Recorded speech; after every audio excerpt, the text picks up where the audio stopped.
You're listening to the Foreign and International Medical Graduate Show, a podcast to inspire physicians in the process of immigration to the United States and access to graduate medical education. We create meaningful and helpful content that motivates medical students and doctors throughout the world, with the goal of creating a community that supports itself and gives feedback to each other, that stays updated with the most recent tips and advice on how to make it in America and become a successful resident or fellow in the speciality of your dreams. Dr. Alonso Osorio is board certified and residency trained in both emergency and family medicine and will be bringing you 20 years of his personal experiences, struggles, and motivation. We'll be chatting with people like you to talk about the lessons they've learned along their personal path, how to make an impact, and how we can all benefit from it. Also, we'll analyse the current resources available and how to benefit from them. Thanks for joining us. Please enjoy the show. Hi, guys. Welcome back to the Foreign and International Medical Graduate Podcast. And I have a very interesting topic again. As I promised you in the past, we were hopefully going to bring back Dr. Aneja, and I happened to make it happen. She is an extremely busy internist that specializes in infectious diseases here in the Tampa Bay area.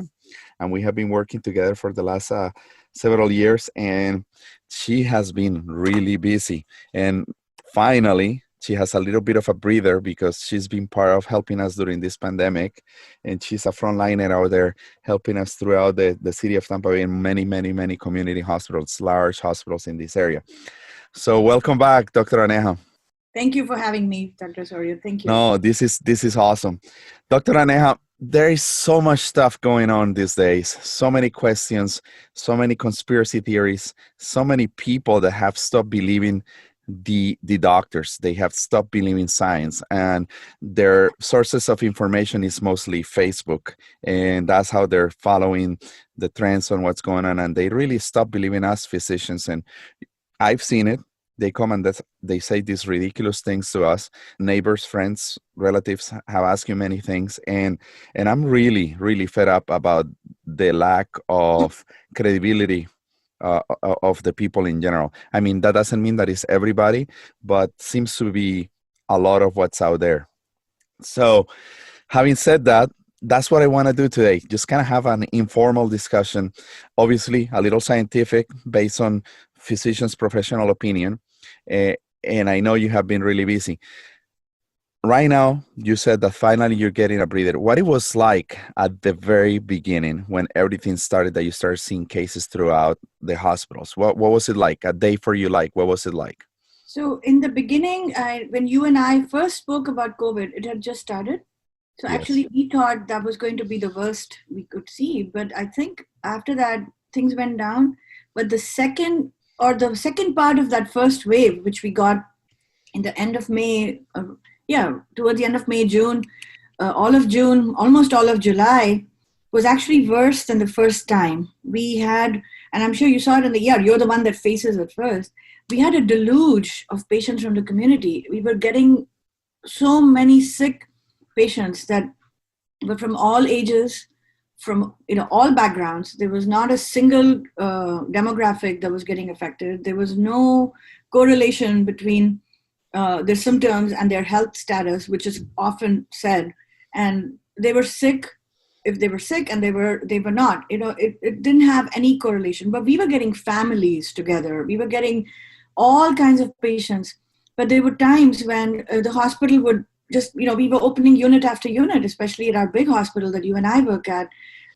Regular medical floors were being converted into COVID units very fast. The speed with which we had to convert them into appropriate rooms, get the staff ready to see them. It was really something. We always prepare for this, but we don't hope that, we never hope to see this. And that's what happened. An interesting phenomenon that I saw, it's obviously we're afraid of the unknown, and that's normal for the humankind and anyone. And myself, down in the ER, I was wearing like crazy PPE, double gowning, double glowing, sometimes triple gloving, 2-3 masks, shields, etc. And the more we learn about the disease process, I continue having precautions. But, I have seen this picture from Brad Pitt from the Fight Club that, nurses before and after. Before, super covered, super protected, and now, after we learn about the disease process, they're almost going bare naked to take care of the fight and fight the virus, which is not the case. But we Right. do understand the disease process a little bit more. We know what to do. We wish we had every single room as a negative pressure room, but right now every room has become potentially a COVID room. So the mindset has changed. We have learned the disease process, but I know that as we have gone along, we have learned a lot of things. What have you learned throughout this process on the behavior of this virus? So I think the virus, and like I said before, the virus is doing what it's meant to do. It's supposed to spread from person to person and wreak havoc and create a pandemic. It's still doing that, It's what I've learned about the behavior of humans, that are enabling the virus. And that's what the problem is. We've learned a lot in the medical profession, being in the hospital, being, in the ER, being in the community, and as physicians and everybody else, nurses, we have seen what we were doing in the beginning and learned a lot as to how to manage it. There's still so much we don't know about why certain people do what they do and some don't, but at least we know what not to do, including what medicines not to use and how to intervene. But what I'm not able to understand and change, unfortunately, is the behavior of people out in the community. And that's what's making this virus so successful in what it's doing. And there's no end in sight, because I have never felt, there's always myths about medicine. You have people that come and tell you, there'll be a small number of people that don't believe in medicine or don't believe in treatment, and they do what they want to do for certain illnesses, right? But this one has compounded to a pandemic of misinformation, I would want to call that, and that's sad, because we are fighting with the disease and then we are fighting with the misinformation out there. So the human behavior has come out to be the worst. There are some who are doing whatever they can, the best they can, putting themselves at risk. They're sacrificing. And then on the other extreme, you have people that are not even willing to make the slightest change in their lifestyle because they think it won't affect them, but they are spreading it to others. And then, that's where the problem is right now. We could have put an end to this a long time ago. I think the behavior here in the United States has been rather selfish by many people. As you and I have seen now, New Zealand is back to almost normal life, and they have had like 0 cases in more than 100 days. But when you say the pandemic misinformation has been huge, yesterday I popped open an article from the Wall Street Journal on how the United States media is considered somehow responsible about misinforming the people about how things are behaving, and they're not giving you the objective facts. And also, as you said, irresponsible behaviors like Sturgis, the motorcycle rally that is happening as of now, that is hoping to receive thousands and thousands of bikers this weekend, that they think that this is all a hoax. Do you think it's a hoax? I'm going to ask you that. Doctor, this is a hoax, right? If it is hoax, people are doing a great job uniting and pretending. We've seen millions of people pretending in a great way all over the world, to keep the hoax up. This is beyond understanding. And the rally is one thing, but even when we drive around, don't you see, restaurants and the beach, and people, even in our own communities, they look at it very suspiciously. And I feel like it's not their fault, to be honest. I've been analyzing. So if you turn different news channels on, or if you turn different social media sites on, the messaging is so varied depending on what you're listening to, that one person is told one thing and the other person is told one thing, and that becomes their truth. So what they're seeing is, oh, my extended family of 100 people, only one got COVID, nobody died. And what this news channel is telling me is it's a hoax, and all the doctors and the politicians are making this to be a big thing because they want some things to happen. And then that's what they see. While we see the other side and we see everything. And then there's some families who've lost so many family members to COVID, and they're listening to the part which says, yes, this is real, So that's what we are dealing with right now. The ignorance, it's almost like a stubbornness where they've associated COVID with their political leaning, with their religious beliefs, with their freedom. I never knew how a mask could represent your freedom. I mean, wearing a mask and not wearing a mask is not a sign of freedom or not having it. I don't know how that came about. And that's what scares me, because we are living in an era where people are so vulnerable to misinformation. And that just keeps going on, not just for the virus, but for many things, So to the point where it's almost exhausting when we're working in the ICU, working on the floors, and you see patients go bad, and then some of them pass away. But then when you leave and you hear people saying, oh, I don't believe it and I'm not going to do, it's demoralizing. It's very sad. And you almost feel helpless. You don't know what to do. And then you just focus on taking care of those who need you and keep going on, When you say helpless, I completely understand, because some days I have people that are sick and they have horrible x-rays, horrible clinical presentations. They have very poor outcomes. They're cyanotic. They're struggling to breathe. And I have seen a couple die in front of me, but I have also seen the other spectrum. Sniffles, runny nose, I lost my sense of smell. And people ask me, Dr. Osorio, so what are you seeing? I say, I'm seeing a little bit of everything. I mean, and people want to know, but how many are dying? I say, I don't have a specific number based on my personal experience. I tell you, a few are dying, obviously a small percentage, but most of the disease, thank God, for some people is mild. But I don't understand as of yet what is the pathophysiology or how the disease happens, that how come some people get it so mild and some people get so sick, and sometimes healthy people with no underlying medical conditions. What do you think is that? And that's where more experience will come in. We see the inflammatory pathway go up, the cytokines go up in young healthy people.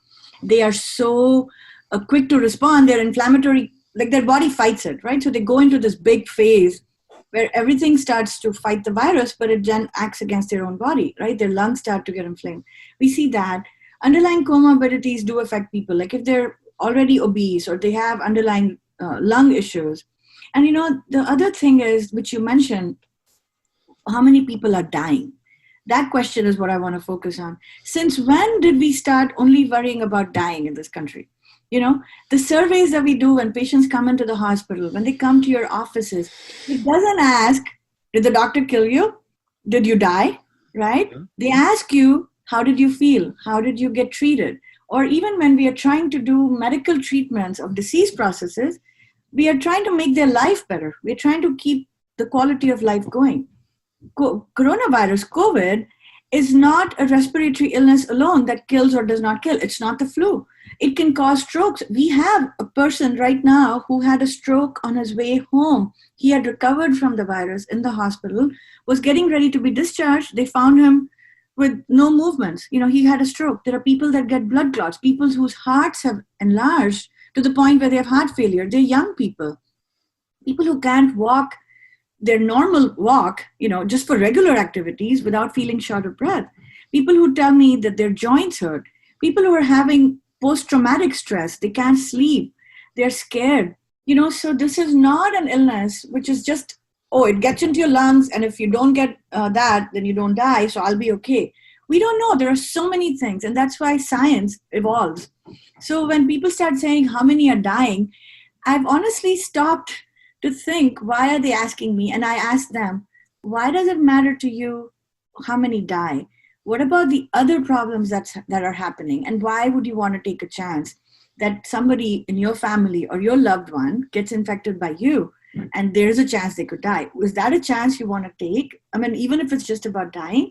So I don't want COVID because I don't know which spectrum I'll end up on. We don't know. So that's where I think the disconnect is, and people are, and I'm starting to think, is it because it's very hard to do this? It's very hard to give up on certain things in your life, to not go out, to not be normal. Are they in denial, or have they accepted it? Or is it really not knowing? That's where I'm struggling right now. As a physician, as a human, I mean, it's difficult. It is super difficult. And I have seen, for example, my kid's pediatrician, she said, Alonso, despite all the proper precautions, I don't know where I caught it. I think it was from my husband, because the first thing that he had is he lost the sense of smell. But it's been 6 weeks since I went through this. And Alonso, I need to be seen because I have this overwhelming chest tightness. I can barely move.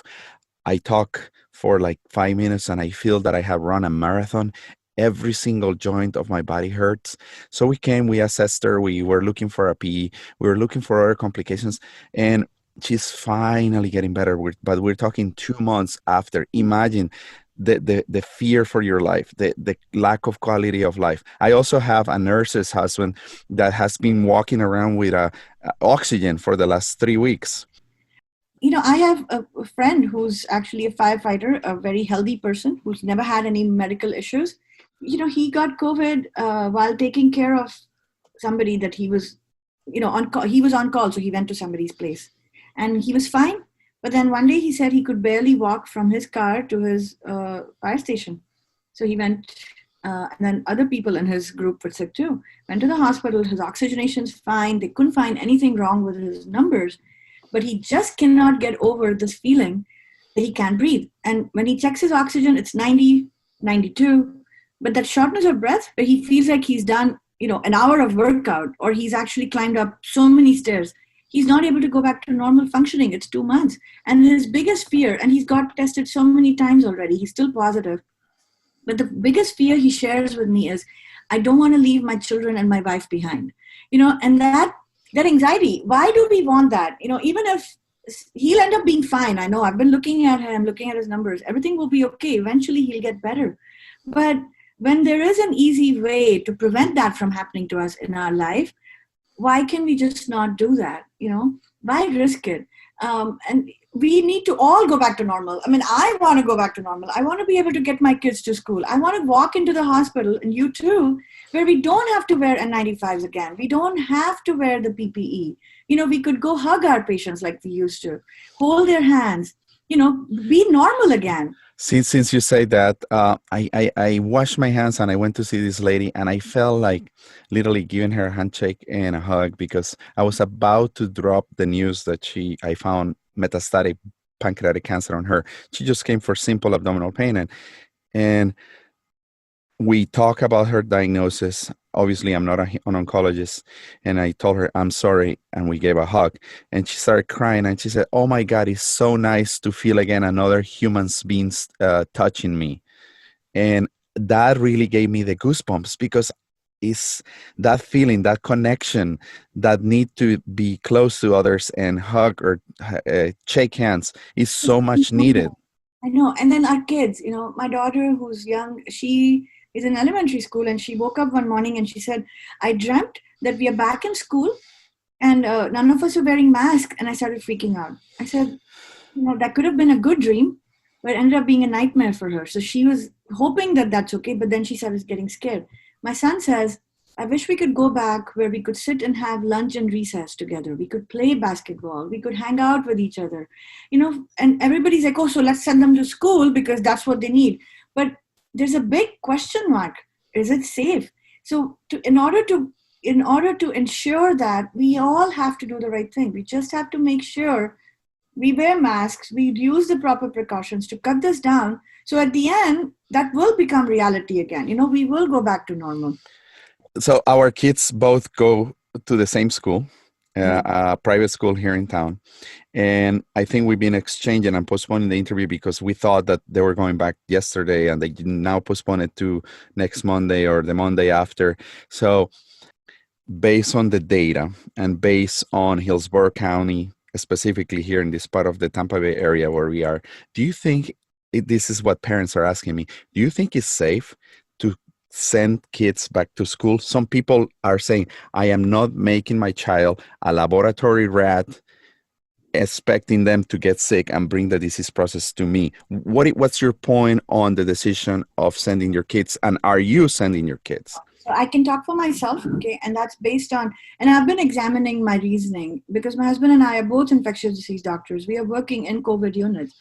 Is our decision based because we see all the sick people, or is it based on what we are seeing in community? And I think we really examined our fears. We addressed it with ourselves, and we spoke to our kids, and we came to the conclusion that we are not sending them to school in the beginning. We are doing the virtual school from home because, to be honest, my son is good. He's older. He's in middle school to wear mask. He can wear the face shield as he wants. I don't know about other friends that will do it or not, but at least he will do his part. But my daughter, who's in elementary school, has trouble wearing her mask all day. even us, when we are working, it's so hard for us to not do what we are so inclined to do, touching our face, like, we want to get off the mask. So she couldn't do it. I walked with her the other day. She just couldn't do it. So I decided, for me, I think it's safer to keep them at home, especially because we have the privilege that we can keep them at home. We can do virtual schooling. We have people that can take care of them, and see how it goes in the beginning. Parents have decided to send their kids to school, and I'm okay with their decision. I'm sure they looked at their children, they looked at their risks and benefits, and they came to their own conclusion, because most parents that we send our kids to school with, they're all educated, they come from a different background. So their needs and their decisions are based on their situation. So I'm okay with their decision, but I want to see how it goes in the beginning. And we're actually meeting people, and we're going to make more streamlined process for school to make it safer for the children. And once that happens, we'll see how it goes. But I still go back to the same meme on Facebook. If schools are not able to control lice, how do you control COVID? Wow, that's a good one.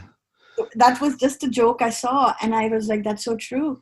I cannot imagine elementary age kids, when they're in recess, not wearing their masks, which is going to happen, staying away from each other, not coughing on one another. And it's not them. They might get sick. They might get very sick from COVID. There are children who get very sick, or they may just bring it home. Or will they spread it to their teachers? We don't know, because when they studied children, that was when there was a lockdown. Most of the world was at home. So children, we don't have much data on them. If it's just going to be what the politicians are telling us, oh, it's nothing, kids are okay, I'll believe them when I see it. Right now, we don't know. And I think the difference between physicians and scientists and politicians and people that don't know science is, a scientist is willing to say, I don't know. A doctor is willing to say, I don't know, when I don't know something. While people that don't know anything are the ones that tell you, I am 100% sure of this. So I'm not taking their word. I'm going to wait and see. So my kids are not going to school. But, let's see. Maybe in a month or so, how things are. That's a very good answer. And sometimes patients look at you with the eyes blown open, because as a doctor, they think you know everything. And when sometimes they come in with symptoms that don't explain a disease process, I tell them, so what do you think is going on? And you look at them and you say, I just don't know. I'm sorry. Every single test that I run in you is normal, but I just don't know. They look at you like you were a unicorn, some weird type of person, but that I think that is an honest questions, because we don't know everything, and more with this disease process, we don't know everything. So looking back, doing the research, studies that are getting published, literature that is being coming out there, where are we standing on hydroxychloroquine as of now, Dr. Aneha? Changing the topic and talking a little bit more about science. Where are we standing on that? In the beginning, we were using it, it was part of all our COVID protocols. We were using it as much as we could. But in our oath, we all took it. We say, first, do no harm. And we use evidence to use drugs in every aspect, not just COVID, but anything that we use evidence based on trials. And in pandemics, unfortunately, sometimes it's not available to us, but we look and see if a drug is working, and then we weigh it against the risks and benefits, right? Like right now, we are using remdesivir. We are using that drug, even though we don't know long-term what's happening, even though it's been approved by the FDA, because it works. But then as we used hydroxychloroquine, and I don't know why only hydroxychloroquine is addressed. There were 5 other drugs on our protocol, which we are not using anymore either. Ivermectin was one of them. Kaletra was one of them. We were using HIV antivirals. They were telling us to use all these other experimental drugs. We've stopped using those in addition to hydroxychloroquine, but for some reason, hydroxychloroquine has stayed on, and it just doesn't seem to leave conversations. We stopped using it just like those other drugs because we saw no benefit. It wasn't really helping, and not just in our own practice, but all the studies that came, and there were many studies showing that the risks to patients from all of these drugs were worse than the benefits. So if you tell me that hydroxychloroquine works in COVID, and then there is a risk, I'll still weigh it and use it, right? But if it doesn't work and all it does is harm somebody, I'm not going to use it. No matter who tells me, no matter what they do, that's how we work. So that's exactly why many of these medicines are not being used right now, including hydroxychloroquine. And I just want to keep on repeating that in the beginning, we had 7 drugs on that protocol. All of them are gone. And Wow. for some reason, this one medicine keeps just coming back. And I think that is because humans are suspicious, and then when they're being told by one person not to trust some of us, which is again disheartening because we don't work based on who we vote for, right? We work based on who you vote for. I treat you based on what your disease is. I don't even ask. Nobody asks me. I wouldn't work that way ever. So when they accuse physicians or scientists or epidemiologists of doing things that we would never think we would do, then it becomes very disheartening. But I'm not using hydroxychloroquine. I don't plan on using it anytime in the future unless, say, next year, a groundbreaking study with evidence, with randomized controlled trials comes out telling us it does work, maybe then.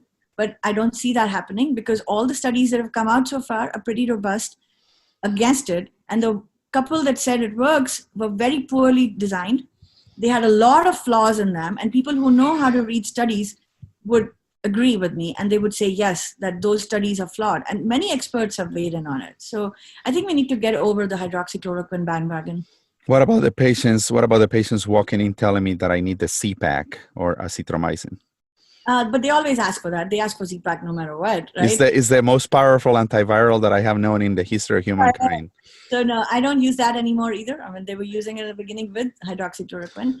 In fact, we look at their numbers and purely from an infection standpoint, if they don't have evidence of a bacterial process, there is no role for antibiotics in this disease. Yeah, what patients say, my doctor always gives me a CPAC because it dries me up. It takes care of my congestion. So anyway, let's go back to a little bit of epidemiology. I had a friend of mine that his wife is an epidemiologist, and she worked with a prominent university across the United States at some point in time. Right now, she's a stay-home wife. And she said the following to him, and he related this to me. Alonso, I think what we're really facing right now is the third wave. And here's what he says. I think the first wave is that one that you and I saw late December, early January, that we were seeing a large amount of people walking through Fast Track with severe respiratory symptoms. They were nonstop. They were hacking. They were coughing. They had kind of x-rays that showed pneumonia bilaterally, and we treated them as pneumonia and we discharged them. The problem was that we were not testing. So we missed that wave. Second wave was the famous New York, Seattle wave that was devastating. And we all know about that one. And then I think that one came towards Florida. And then this wave, I'm calling it the third wave. And I think it's fading away finally, hopefully. But I think there's going to be potentially a fourth peak that is about to come with the kids returning to school, the life, quote unquote, going back to normal, and the flu season coming along. Do you believe that this is possibly an epidemiologic behavior that we can see, or is just a normal disease process based on viral replication? No, I think I agree with your friend because we did see those unexplained pneumonias, unexplained bilateral interstitial diseases, which looked like somebody was vaping, like that kind of inflammation in their lungs. Their flu tests were negative. Their respiratory panels were negative. Their the numbers that tell us it's a bacterial process was also negative. And some of them, I remember clearly one woman who told me she cannot taste her food at all. And I couldn't explain it back then. This was in late December, actually. So we don't know. And we saw a bunch of those. And then miraculously, the flu started disappearing sometime in February. We stopped seeing the flu. And that usually happens when another virus is coming up, right? The flu goes. So it could be. It could be that we're looking at this, but it's not over. That I can tell you. And what people are doing today will show us 4 weeks from now what's going to happen. Am I waiting for that? No. Am I ready? No, I'm tired. But we'll have to be ready for it. So I bet that you get asked this all the time. I'm going to put you on the spot. So, Dr. Aneja, when do you think this virus will be gone forever? When people start doing what they're supposed to do, and they wear masks, and they do the distancing, and they act responsibly and actually care about another person and not just themselves, it'll go. Do you think we have developed some sort of immunity? I don't know the answer to that because they're saying that some people have, there was that one patient that said he got it again. I don't know if that's true or if it was just a testing and it was a prolonged shedding. some of us may have, just because of where we work, we may have been exposed to it at some point, and I'm hoping I'm immune to it. I don't know. We didn't get the antibody testing, as it's not as easy to get tested, as you know. So, again, time will tell. And if there is an immunity out there, that is a good indicator for a vaccine then, and hopefully that will be something we can look into too. But I'm not holding my breath about any of this. All I know is it will be back. We just have to be ready, and we'll see how it goes. Now, about testing, how sensitive or specific is the antibody testing, and how reliable it is as of now on what the quality of the testing that we are providing out there? Just the antibody testing to see if you were ever infected. Yeah, the antibody testing, different sources have made it. And I don't think it's a very reliable test right now. We're not seeing a very reliable outcome. That's why it hasn't become as prevalent as it should have. The test, that would have really helped us. But testing by itself, has been a problem in COVID. So once we get the antibody test, which is really helpful and will give us an idea of the actual prevalence in society, we can all make informed decisions. That's when we'll know, is it safe to go back to the movie theaters? Is it safe to open school normally? Is it safe to cohort a certain group of individuals who are negative, and then the positives can do, so there's so much more to be done and so much more we should be doing. That the antibody test is not something I would hang my hat on right now. Now, regarding the testing itself, I know that some people said, okay, I tested positive today. I was sick for about 2 weeks. They're not allowing me to return to work until I get a negative test. To be honest with you, I don't think that makes sense at all. But some individual workplaces have created a personal policy that you are not allowed to come back to work until you have a negative test. How are you managing this when people are asking you for, quote, clearance to return to work? But that has changed, actually. In fact, in the beginning, we thought that was actually a good thing, but many people were not adhering to that. They were letting people come back when they shouldn't have, and they were actively sick. And now, based on what the CDC is saying and everybody else, if you're symptom-free, you go back to work. You only stay away when you have symptoms. And they're not asking for negative tests in a lot of places. And in the places that they do, I don't do the clearance part because of my practice, but I do know that certain individual physicians have written that these are long shedders, and I've helped them with that. That the 14-day number, we don't know how people came up with that. Some people are positive. They're still shedding maybe inactive virus for 60 days, for 90 days, That doesn't mean that they should not go back to work. Or the other way to look at it is, could you just wear a mask and follow precautions and go back to work, which would be a better thing. So that's what we do, case by case basis, I mean, in healthcare, people are coming back to work within a few days too, right? If they're not, and if they're asymptomatic, they continue to work, even if they have it. So I think that's how it's going right now. Along this line, do you think that we are rushing to make a vaccine? Do you think we're putting too much effort onto this, and probably it's not going to be the solution for it all? No, I think rushing is good. We are trying to get the vaccine, and I hope everything starts to move quickly, like with research. But we shouldn't rush to clear the vaccine. We should do the adequate trials and testing. Like we heard about the Russia vaccine that they have. We don't know. All that has to be taken with a pinch of salt. I mean, if we follow all the protocols and find safety and efficacy, yeah, we should. But time will tell, whether it works or not. Let's go back to your personal life experience. What has been your life for the last 8 months? How long have been your days? I know that you are having early mornings, lengthy days, long clinic hours. What is it like for you, for an infectious disease specialist in the U.S. right now? So I am not doing much clinic. We are doing telemedicine in the hospital. I mean, there's no end, as you know. Right now, it's a little better this week, I want to say, but the whole night we would just be talking and watching these patients, because they go south very quick. Their oxygen level drops. They start getting hypoxic and requiring things, and you need to intervene. So it's been where they were coming in so many great numbers that by the time you finish seeing all of them, there's a whole new set of people that are waiting for you, So you just keep going, basically. You just keep going from one patient to another, then you kind of triage them saying, this one is stable right now, so let me go and see the one that's not stable. And then it's a teamwork. So some of my colleagues, like the pulmonary doctor and I, we would divvy up our list and say, You start from this side, I'll start from there, and then we keep putting orders in as we go and seeing them. And people don't understand. It sounds simple, but when you're actually donning and doffing, which is wearing your PPE, then making sure it's all on, going into those rooms, and they can't hear you, and the patients can't understand you, and they can't see you, going through all those barriers of communication, because it's loud in there with the blowers, with the negative pressure, and then there's too many tubes, and they have the heated high flow. I mean, those rooms are not meant for a good interaction between any of us, right? They don't get to see me smile or see my expressions on my face. All of us are covered.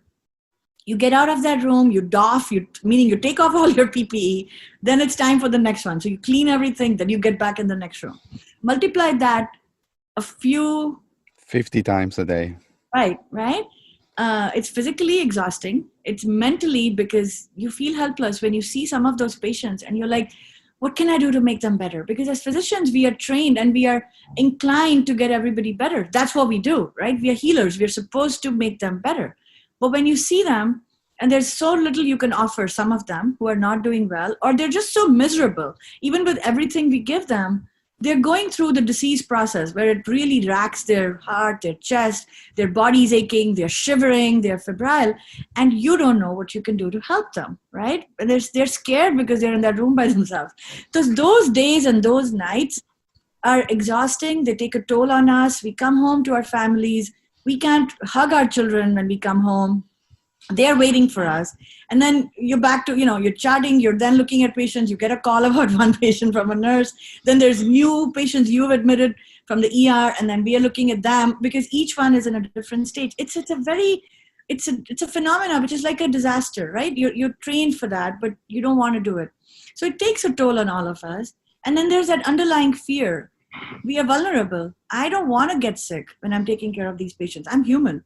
I don't want to bring it home to my children, and we all talk about it and we all discuss that amongst each other.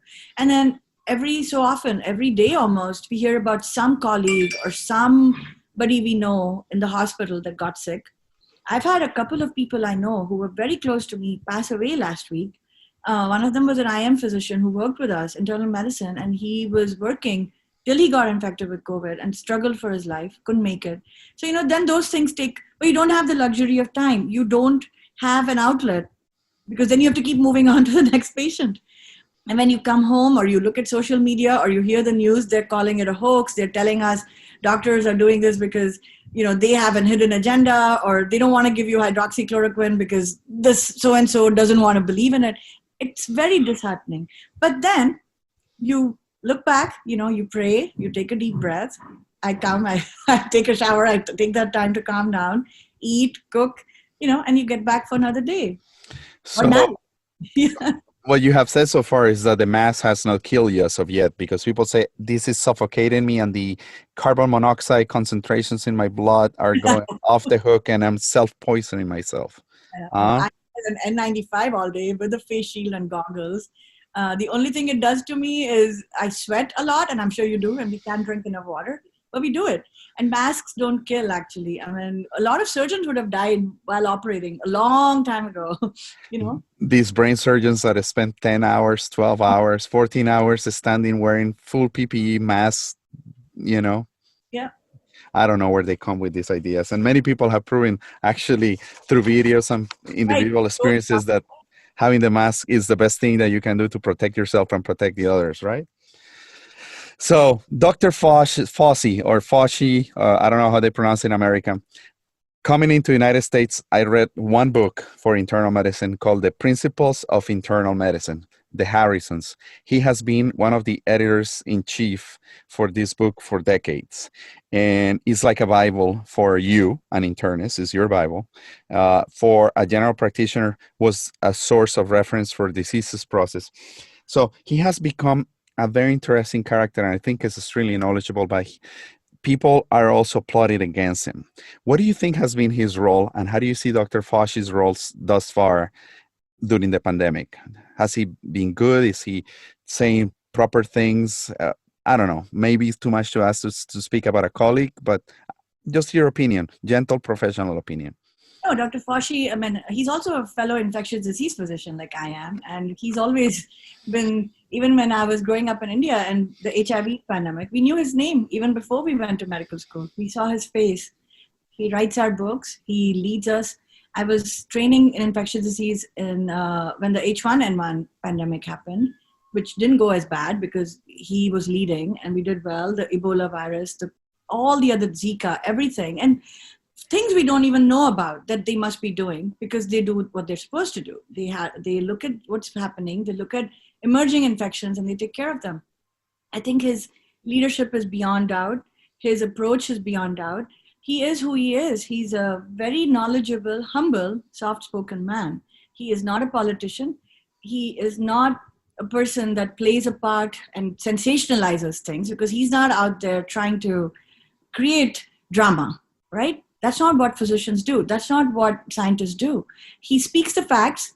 He speaks them without any added emotion, is what I would say. He states them for what they are. I did see emotion when he was confronted by falsities, when he was, having to give a deposition or something, when he was talking to Congress. I remember that. And I saw that fire. And that only comes when a truthful person has been pushed to his limit. It's his personality. I can't imagine myself sitting there trying to be calm. I mean, each person's different. And sometimes do you want him to speak up louder and be angry? But that's not who he is. He's given up his entire life. I mean, the guy could have retired a long time ago, right? He could be living off on some property on a yacht somewhere, right? Retirement. He didn't do that. He's still serving. He's a public servant. He's putting himself at risk. And now even more, not just with the disease, but with security to his family and everybody by this group of misinformed people who I hope, but I know for a fact are in the minority. They're loud, but there are very few of them. It's most of us, we believe in Dr. Fauci, regardless of who they vote for. I have a lot of friends, a lot of people that I talk to who, even though they may not agree with him, like from a political standpoint, if they only thought about it from their person who they vote for or whatever, but they listen to him because at the end, facts are facts, science is science. And I think he's done a good job so far. Was he muffled for some time? Yes. But those of us who wanted to listen to him still heard him, right? We heard what he said and he was able to get his message across. So I think he has done a tremendous job of balancing it and still managed to get his message across by playing, the way it's supposed to be. I mean, he could have done it in an angry manner and lost his platform to speak. So I think he stayed on and he did this because of a sense of duty. He's just staying on because he wants to make sure all of us will be okay. So that's my salute to Dr. Fauci, who's our guru. He's, actually speaking to all of us on the 15th of August. He's doing a CME lecture for the Association of Physicians of Indian Origin. So, I mean, if you want, I'll send you the link. So wow, yeah. It's a webinar. So all of us are going to do that. So yeah, there's no doubt. Physicians are physicians. They shouldn't be forced, or scientists shouldn't be forced to play politics. And that's when it becomes a dangerous game. So. Wow. Yeah. Talking about politics and one of our very last few questions.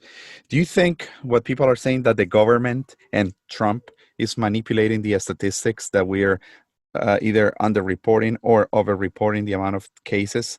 How do you think what's the glitch here or what's the people's concern? What do you think about that? What's your opinion on that? Is statistics manipulation? So there are two extremes, right? At first, when it was a high number, the other side was saying, oh, the statistics are manipulated. Now they're saying it's manipulated from the other side. So I'm hoping that nobody can manipulate statistics. The truth is we are not testing as much as we should. So the numbers are low because of that. But, when the numbers started going down on the statistics, we also saw a decrease in patients here. So I'm so far, correlating that with what's happening. But to be very honest with you, I try to keep myself as unbiased as possible when I look at data.